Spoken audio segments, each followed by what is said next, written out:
আলু দিয়ে ভাইরাল রেসিপিটা আজকে আমিও বানিয়ে ফেললাম। বানানো অনেক সহজ আর খেতে হচ্ছে অনেক মজা।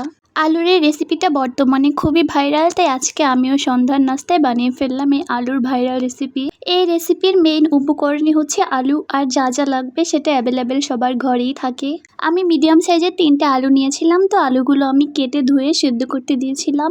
সেদ্ধ হওয়ার পর আমি আলুগুলো খুব ভালো করে ম্যাশ করে নিয়েছিলাম।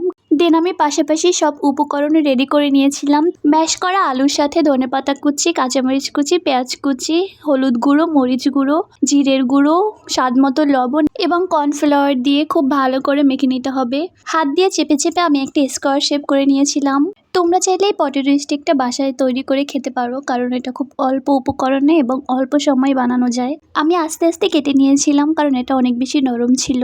যদিও ভাজার পরে পটেটো স্টিকটা একদম ক্রিস্পি হয়ে যাবে। আমি যখন পটেটো স্টিকটা কড়াইতে দিই তখন আমার মনে হচ্ছিল এখনই ভেঙে যাবে। যাই হোক, এখন খুব সুন্দর করে ভেজে নেব। যেরকম শেপে ভাজবো একদম সেরকম শক্ত হয়ে যাবে। একটু লো হিটে এপিট ওপিট করে খুব সুন্দর করে ভেজে নেব। আপনারাও চাইলে সন্ধ্যার নাস্তায় পটেটো স্টিকটা বানিয়ে নিতে পারেন। ভিডিও ভালো লাগলে সবাই লাইক, কমেন্ট এবং শেয়ার করে দিবেন। সবাই ভালো থাকবেন। আল্লাহ হাফেজ।